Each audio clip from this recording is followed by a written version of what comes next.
Hello, hello. This is Alex Burkett, and you are listening to the Long Game Podcast.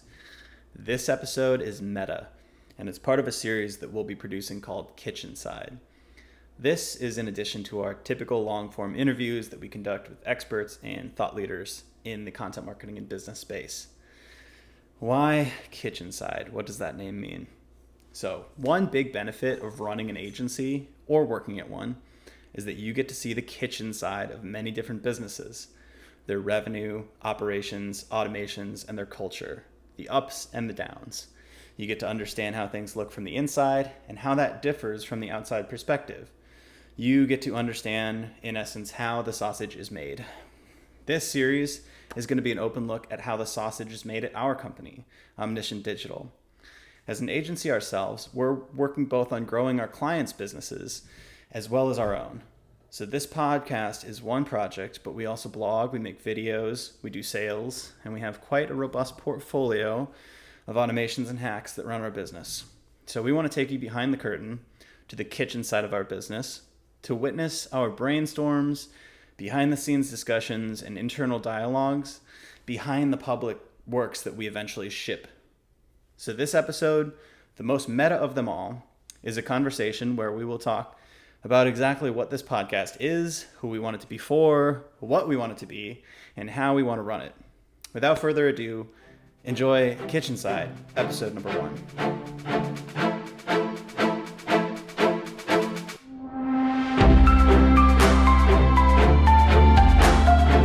Okay, so why don't we start? We're talking about behind the scenes, what goes into creating these podcasts. We're all brand new at this, right? No one's ever. Well, we released one episode, so we can write an ebook and sell a course on it Yeah, now. totally. We are officially thought leaders now. So I want to hear first a little bit about your backgrounds, each of you, and what qualifies you to talk about the topics of content marketing strategy, operations, and all of that. So let's start with that. David, if you want to go first, maybe. Yeah, sure. So my background in content and SEO started in like 2013. Started learning SEO on my own, got my whole career started off in SEO. And there was a point when I realized like, wait, why are people talking about SEO and content separately? They're like the same, like you can't do SEO without content. And I thought it was so freaking stupid the way people were talking about it. But my first job was pretty much an SEO editor. It was an internship. And from there I learned like technical SEO and all that, which I learned, but I wasn't super interested in.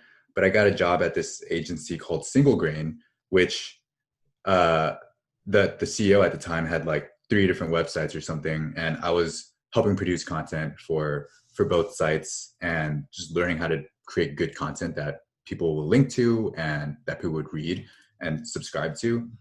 And then after that, I got a job at HubSpot doing content marketing. And that was when I was like, wow, when I joined HubSpot, it was a lot of new things for me to learn. And also HubSpot was still trying new things. So I got to learn a lot. We implemented the first version of the pillar cluster model that a lot of people talk about. And from there, I went from doing blog post content to figuring out how we can do that SEO on like product pages, like comparison pages, more bottom of funnel content that is lower search volume, but it's a different type of SEO. So it's near and dear to my heart. Not something I do every day because, you know, we have people who are smarter than me helping out with that now, but it's something that I think about a lot because a lot of companies just really suck at it. Yep. So they probably stand out even more now to you. Yeah. Okay. And Allie, how about you? I started my career in content as a freelance writer. After graduating college in 2016, I worked like a 9-to-5 cubicle gig and it lasted about 6 months.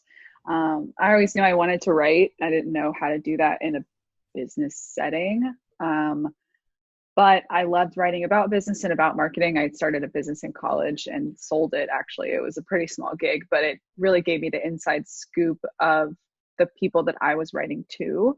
And some of the topics were even relevant to me. And so I started freelance writing, and that was kind of my niche, was entrepreneurship and marketing. After a couple of years, I was recruited by HubSpot to come in and execute on the Pillar cluster model, actually. So I was one of the first hires on the Pillar team.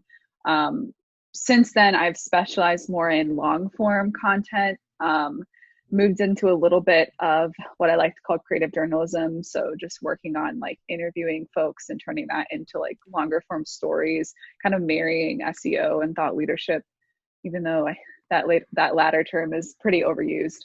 But that's kind of my background, how I got to where I am today, and working on the content operations side of Omniscient. So I now hire freelance writers to help execute on our strategy for clients. And I consider that more of my specialty on the team. Awesome. So HubSpot recruited you. Yes, they did. It was a LinkedIn message that I thought was spam, so I ignored it first. Never ignore. And then never ignore. Awesome. All right, Alex, how about you? In college, I wanted to find a way to stand out. I was studying strategic communications, which is like advertising and PR. And I was reading authors like Ryan Holiday, who at that time had just published Trust Me, I'm Lying, and was mainly a blogger. This was before his kind of storied career writing about stoicism and all that, kind of, bestsellers. And I saw Tim Ferriss's blog, and I saw how people were kind of getting attention just writing about the things that they were learning about. So I decided to do that in college, and that kind of made me visible for a couple freelance gigs my senior year. So I was freelancing for a couple different companies, like an e-commerce ski racing website. And I continued doing the freelance content marketing several years into my actual post-college career. But I also got my first gig at a tech startup because of my writing capabilities. So the first gig I had was at LawnStarter, which is pre-seed funded. They just finished Techstars, really early stage. I just joined the founders, kind of pre-product market fit, building an MVP. And a large part of my job was kind of scrappy SEO content marketing. So we would do stuff like ego bait listicles. It's a lawn care startup that basically, it's like Uber for lawn care. So it was operating only in Austin and Washington, D.C. metro area. So local links were hugely important. So we would write content about lawn care just to build up topical authority. But then we would do tons and tons of these like link bait, ego bait things, which were like local flavors of like the best landscaped colleges in the South. And we'd always put University of Texas at number one. And then we'd do all this crazy outreach and link building tactics to get links from local newspapers and like .edu sites. So that was my scrappy education. I was doing a bunch of other stuff too then, customer service and sales and some product work and just like a bunch of like little things. And then I joined CXL, which it's like a conversion optimization agency. We launched the CXL Institute when I was there and a whole bunch of other stuff. But I was primarily writing articles on deeply technical topics. So I was writing about experimentation, data science, and predictive analytics. And they were long form essays, 3,000 to 5,000 words typically, with images and technical diagrams and quotes from experts and white papers and stuff like that. So that was like my purest version of content marketing. We didn't look at SEO. We didn't design it based on keywords. We didn't do any of that. We basically wrote about things that customers were asking about or people were talking about at conferences, and writing from like a purist technical conversion optimization perspective. So I did a lot of other stuff then, but I was always publishing about 2 articles per week. And that was definitely my primary education in both the technical aspects. So experimentation and data, which I consider one of the pillars of my skill set. Like if I'm a T-shaped marketer, it's probably experimentation and data, and then content marketing. And I learned both of those at CXL. Awesome. And then after that, I joined HubSpot. And that's kind of actually when I learned more about the SEO side of things. HubSpot had already built a playbook and a machine really with a highly functioning SEO team and a high functioning content team. And they fit together like puzzle pieces. And that informed a lot of how I think about content strategy. So at Omniscient, I do growth, work with clients, a little bit of everything, but I think my main strengths are tying together technical frameworks, quantitative insights, and building those into how we do content strategy. So we've come up with unique frameworks like the content economics, the barbell strategy, and more quant strategic ways of looking at content marketing. And I think that blending of my background is probably how we've come up with those different angles. but I'm horrible at the basic stuff that most people consider content marketing. Like I'm not very good at grammar and stringing sentences together, but I can write a deeply technical long form piece on A/B testing. So that's where my skill set is. Yeah, awesome.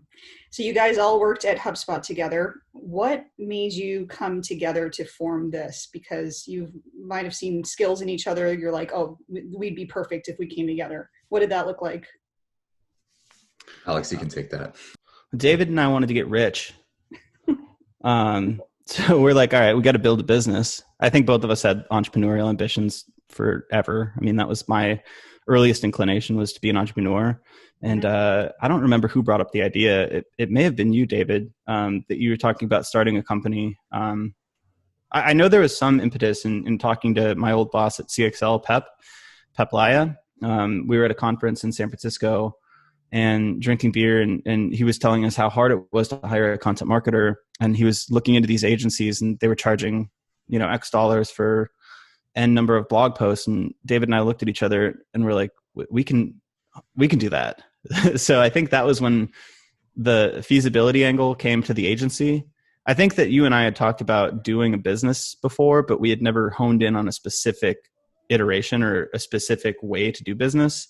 And the agency presented itself because we had both the skills, and we just quickly validated the fact that there were people willing to buy, and there was a market need. There's a need. Yeah. Yeah. I think zooming out too, we both had that desire to create our own businesses and honestly become wealthy. I remember a couple years back, every year I would do this year in review and what I hope to do in the next year. And the bullet item I always had was like, build a business. And then I would ask myself, like, why do I want to do that? And then the wealth item was part of it. But the other part was like, I was doing freelance writing for some period. And I was like, it's really cool getting to work with new businesses and meet these founders and other marketers and learn about what they're doing and help them out. So it was also kind of scratching an intellectual itch as well of like, it's cool working for one business, but what if I can work with 5 and learn about what they're all doing and learn things I wouldn't learn from my day job? Yep. So that was a big selfish part of it. And then I found out that Alex was also doing his own solo consulting and I was doing mine. And we were like, why don't we just team up? So that, like, it's probably much better to have a partner in all this than trying to go at it alone. All right.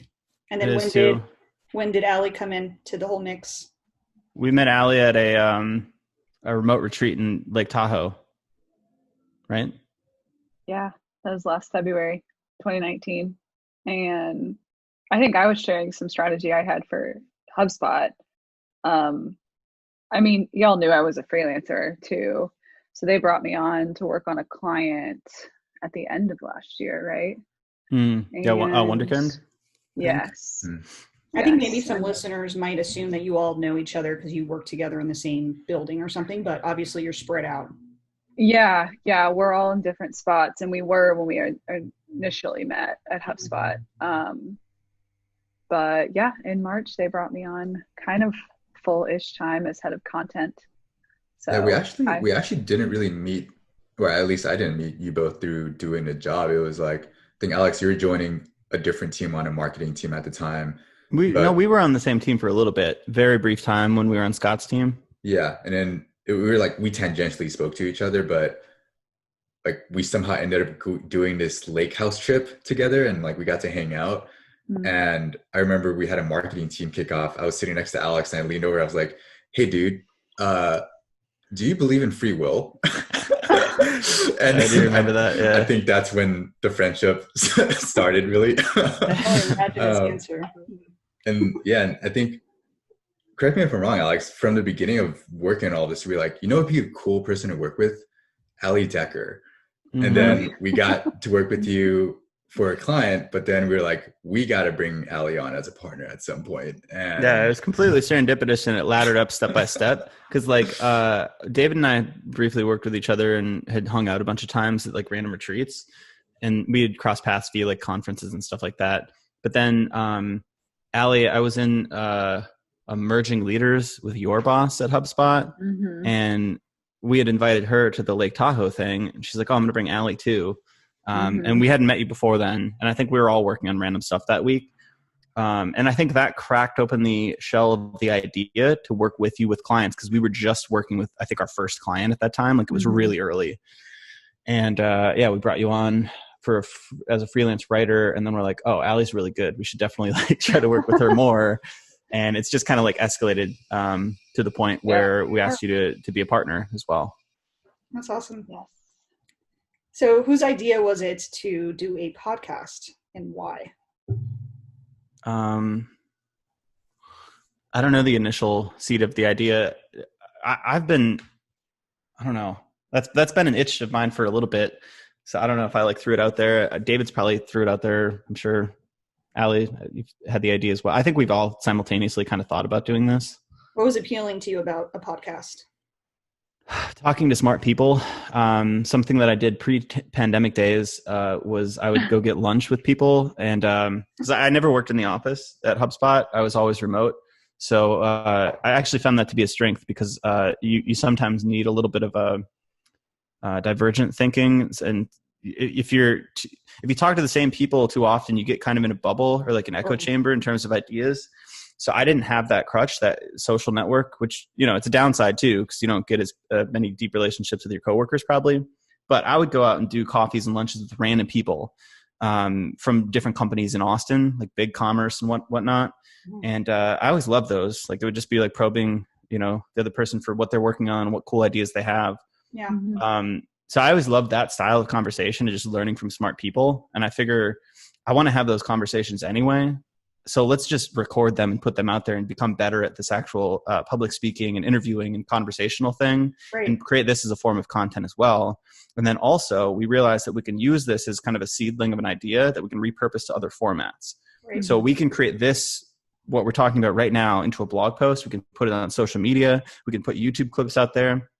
And in essence, it's like a form of leverage, because we don't have to like create like new things for each of these channels. We create once, and then it reverberates into all these different places. So it's an effective mechanism to create more content with minimal effort, I guess. Yeah, and I love what you said earlier about the name Omniscient. This is who we are. It's being transparent with what you're producing and the content you're creating, and then sharing that. So it's pretty cool. We had no intention of that, by the way. Yeah. David came up with the name. I don't know how he came up with the name, but as we were putting together the behind the scenes ideas, which came completely randomly, I think it was when we wanted to put together the article on how to build a content calendar. And we're like, let's just talk about it. Like, let's, ask us interview questions, and wait, let's record it too. And maybe we can put it out.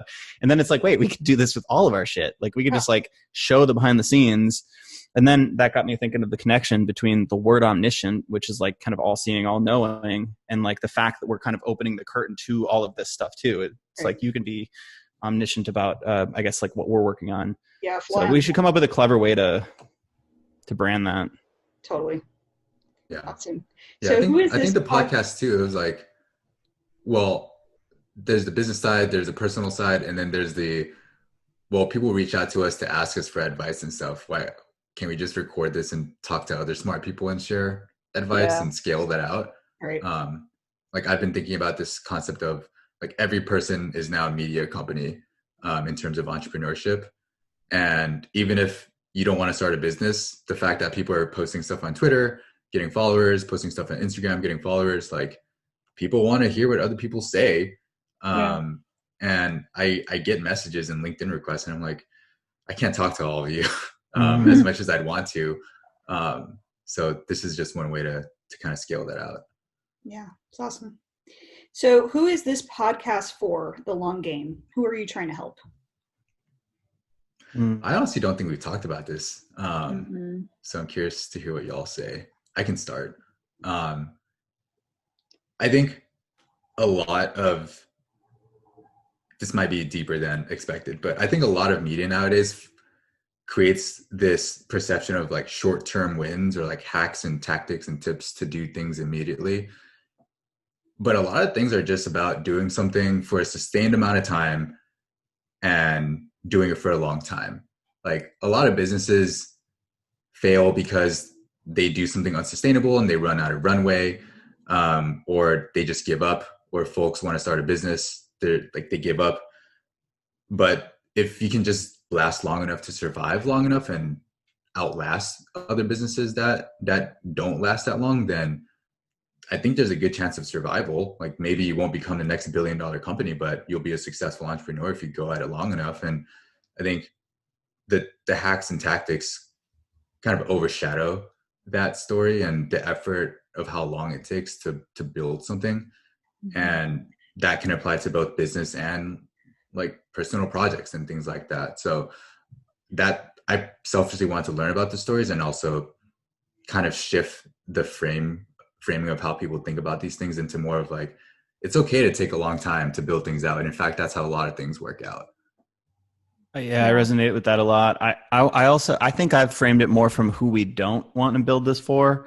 I had a conversation earlier today with a marketer and content writer who was asking about kind of like, everything's moving so fast in this digital marketing world. What do I need to learn? What courses do I need to take? Like, how do I keep up? And I think that's such a rat race. It's so, there's always new tactics and takeaways and tips and tricks and 1,000 things you can do.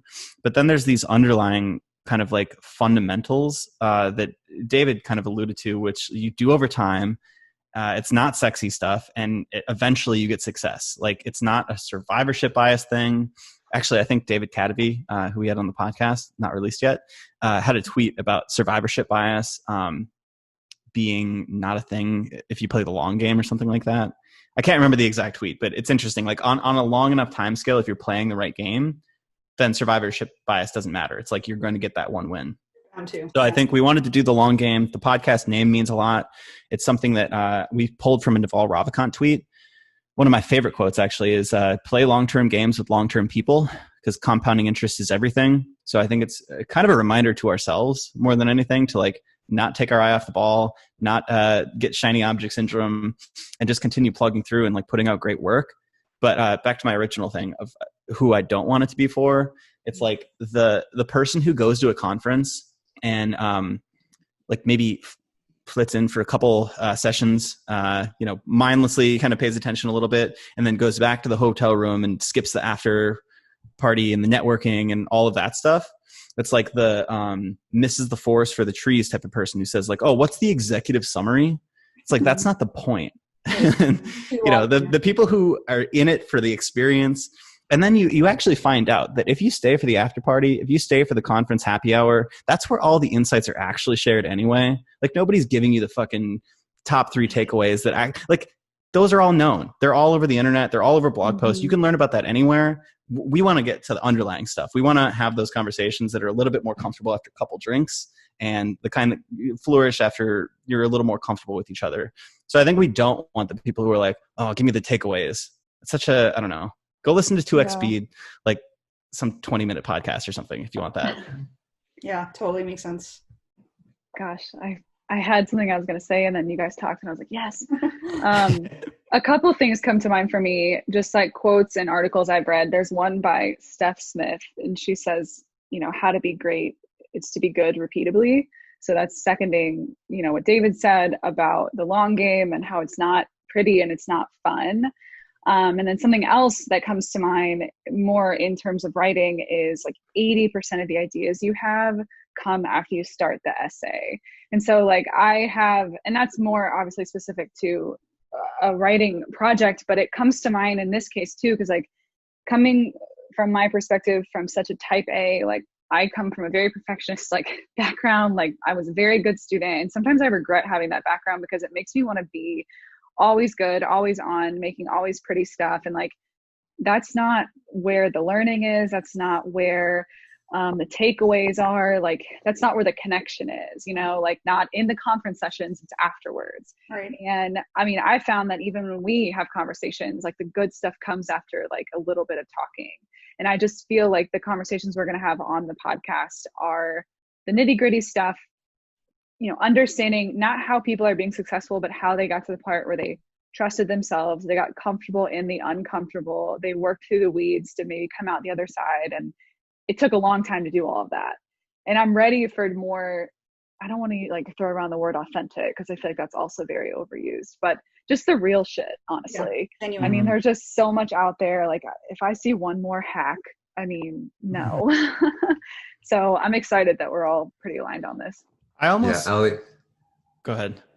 I was going to say, Ali touched on something that I think is important, like this idea of cutting off our perfectionism short and shipping and just getting things out the door is something So I've also hard. been working on for years. And Well, that's one of our values. Yeah, I've told Alex multiple times, like, hey, dude, call me out if it ever feels like I'm dragging my heels or I'm just taking forever to get something out.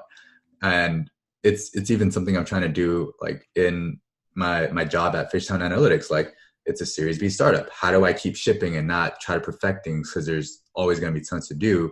It's what I'm pushing myself to be more comfortable with for this podcast. Like, maybe the first one, I want to change the intro music and remove 4 bars and add 4 bars at the end, but who the fuck cares? Let's just ship it out and get feedback and see how we feel about it. And like, even with the webinars we've been doing, like before I would have been like, we need to have an agenda. We need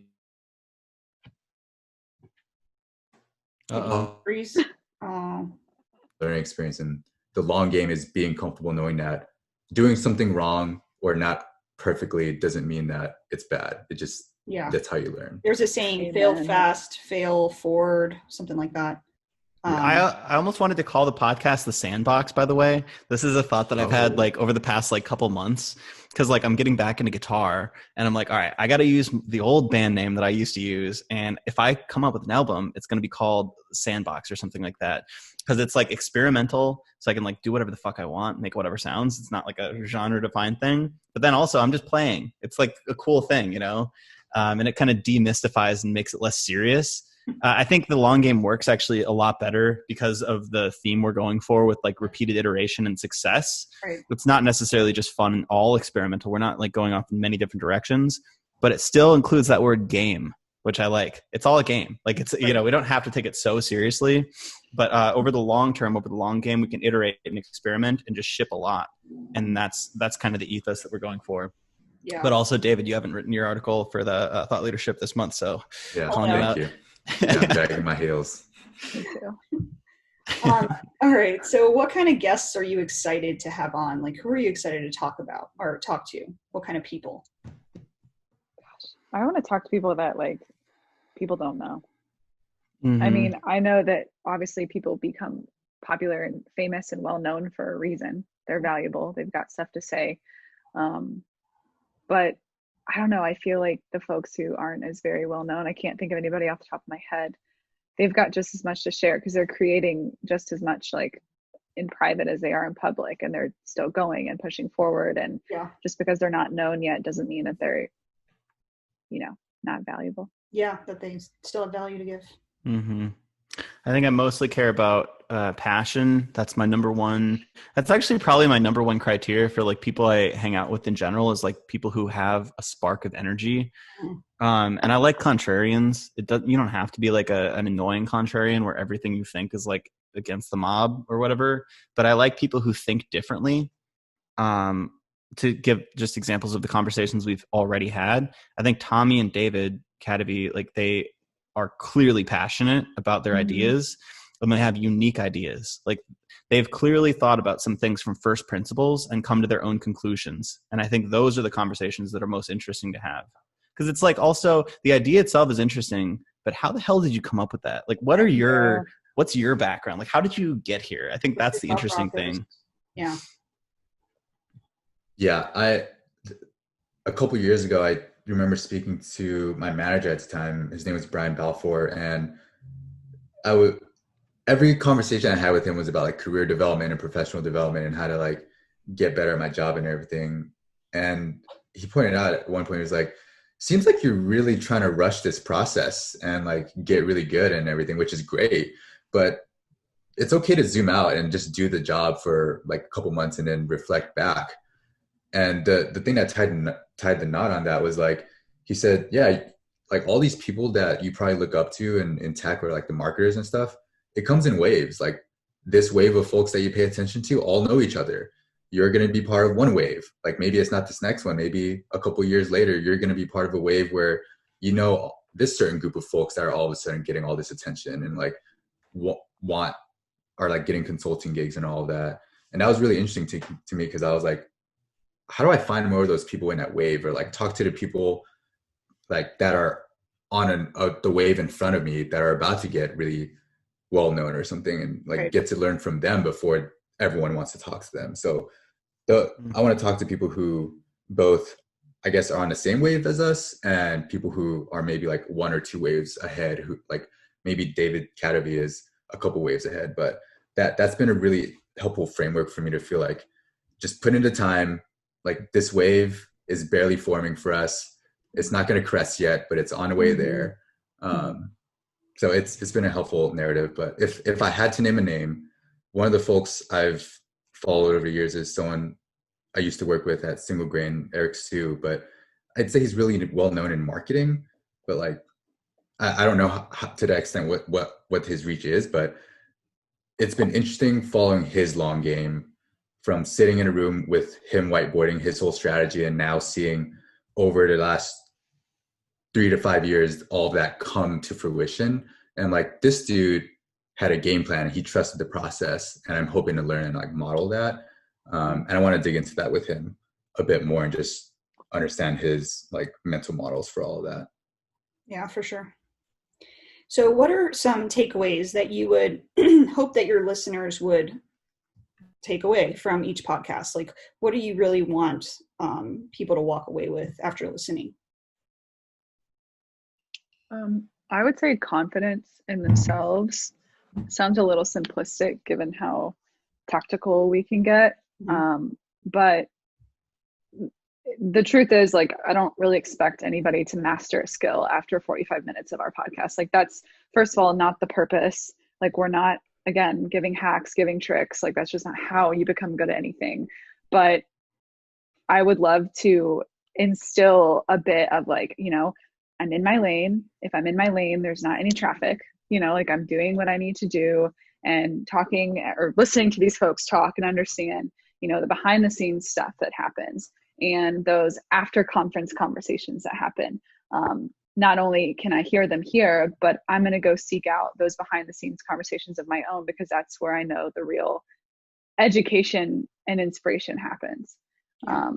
Just creating a new wave of like educational norms, you know, telling people like it's going to be a lot harder before it gets easier, and that's means it's working. Like, that's what you're supposed to do. Right. That, I know that's a pretty big takeaway, but that's what I hope at least I can help insight. There's that feeling after a good conversation with a friend where it's like sparks are flying and ideas are flying and you're just excited to get started on whatever you're talking about. If I could give that feeling away, that would be epic. I don't know if that's possible, but other than that, sorry, what's that? Inspiration, basically. Yeah, inspiration, but a driving force behind it. Like your eyes are brighter and you're just fucking ready to go. I love that feeling. I actually miss that. Like the pandemic has made it more difficult to find those serendipitous conversations. You can do it over Zoom. It's not the same though. But yeah, I think that feeling, if I could bottle it up, I love that one. But other than that, I think the best we can hope for on a feasible level is to be a sort of like intellectual buffet of sorts, where like you can come dabble in and try a bunch of different things, and like maybe you'll come away with an idea from a certain podcast and like go dive in further. Maybe you find out about a guest who you didn't know before and you like, you know, dive into their work. Yeah. I think it's a good starting point. I don't think you're gonna, yeah, like Ali said, you're not gonna learn how to build a content roadmap from a podcast, but we may do a podcast about that, and that leads you down the path where you seek your own expertise. So I guess it is kind of inspiration either way. Yeah, for sure. Plant the seed and then you can run with it. Mm-hmm. So the first podcast was officially launched yesterday. How did that feel? And where do you hope to be? This is a two-part question. Where do you hope to be by podcast number 100? Like as a business, individually? It was wild to see it on Spotify. It's amazing, yeah.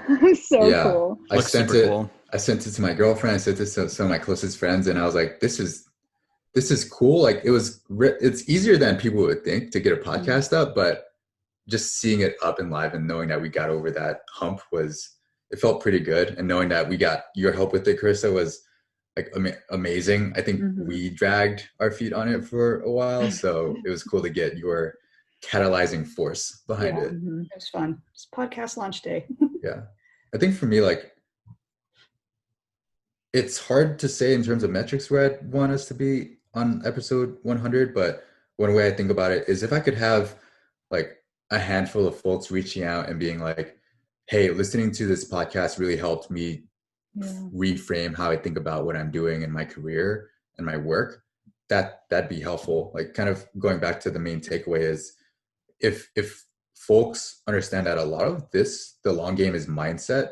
It's not about doing like a bunch of hacks. It's like trusting that a lot of this is just deciding to change the way you work versus like what the actual work is sometimes. Like, and thinking about it in a long term is going to be a big thing. And then the other one is trusting the process. Like, have confidence and trust in the process, do the foundational work. And if you're putting in that work, it's going to come. Like, you're on that wave and you just got to ride it. And you can try to do some hacky stuff, but that's like trying to play the lottery and hoping that next hack will be the one that gets you like what you want, which maybe it's a barbell strategy. You focus 80% of your energy on the foundational stuff, 20% trying to do these hacky things, but really trust the process. And if folks can say, you've helped me feel better about that and like be more patient, I think I'd feel pretty good. But relating it to a lottery, it reminded me of this weird analogy I heard that, and I'm in no way like enabling gambling or anything, but it's like when you talk about hacks and stuff, I envision someone walking and pulling the slot, like one slot machine at a time. But honestly, like, you're more likely to win if you sit and you pull the same thing over and over again. I don't know a lot about the math behind gambling, but that's what it reminds me of, is like, there's so much like boring, ugly, hard, like so much stuff that needs to happen. That's just part of the process. And seeing all these quick wins online, especially now more so than ever, that people's success is more public than ever. People are building in public. Like, that's all amazing, but it can leave you at the end of the day feeling like you've crossed the line from inspiration into intimidation. And I just hope that like in 100 days, like, not only do I feel more confident in myself, because that's something that I'm still working on, but our network as a team is stronger, and we've encouraged and inspired way more people than we are today. Like, positive feedback, great anecdotes, great stories. Like, that's what I hope comes from this. Awesome. Just want to nerd-splain something real quick. There is a methodology by which you can optimize your slot machine pulling. I don't know anything about slot machines. I just reminded me of the that. multi-armed bandit problem. So it's a whole literature there. Anyway. I don't know. Did I pick a wrong analogy? No, yours still worked. I mean, the multi-armed bandit's an analogy too. But anyway. I like, isn't the multi-arm bandit like you pull a bunch of levers, and when you see one lever is working more, you focus more on that lever? But it's a reinforcement learning, and it assumes that all of the multi-armed bandits, the slot machines, have different distributions of rewards and outputs. And your goal is to find the one that gives you the most rewards on an expected value basis. So you don't know anything. You have imperfect knowledge when you're going in. So you pull a broad variety of all of them. And then as one starts to give you more rewards, you say, all right, this is looking good. So you start to distribute your effort, your inputs to pulling that arm more. And then things could change. Like, maybe you see like this other one is actually giving you a lot of rewards too. So it's like a reinforcement learning, machine learning type of thing. I live in Vegas and I've never done that. Let's scrap my analogy. No, your analogy was great. So you're saying depth versus breadth. Let's do our next team outing in Vegas. Yeah, let's do a Vegas budget and we'll start playing the slots. Yeah, I've actually never that's basically what I was been to Vegas. Really? So definitely into that. I haven't either. So we should do that actually then. Yeah, we'll throw a Hunter S. Thompson-esque remote retreat. Just kidding. We won't do that. But my goals are similar to your goals that you've mentioned, but I don't have any quantitative goals. I would like to influence some people and stop saying and like. That's by podcast number 100. That's my goal. I would be happy with getting to podcast number 100 because that means we have not given up. I put in our Google Drive folder 001 and 002 to imply that we will eventually be in the three figures. So that's how I number stuff. Maybe it should be 0001. These are the thousands. Oh my God. Just kidding. The next like Rogan or something. I can't wait to play these back, like at hopefully episode 100. Oh, So that you guys can listen back at It's what you going to said. be shocking and embarrassing, and Yeah. hopefully, I mean, that's what we want, is it to be Oh yeah. something we look back on and say, ugh, can't believe that was We've come us. so far. It's a good thing. Awesome. Anything else you want to add about this podcast for the listeners? Anything else you want to share? Just try it out. You don't have to listen to every episode. If one looks good, try it. If you don't like it, try another one. Basically, try them all. You can do whatever you want. You know, you don't have to follow us for everything.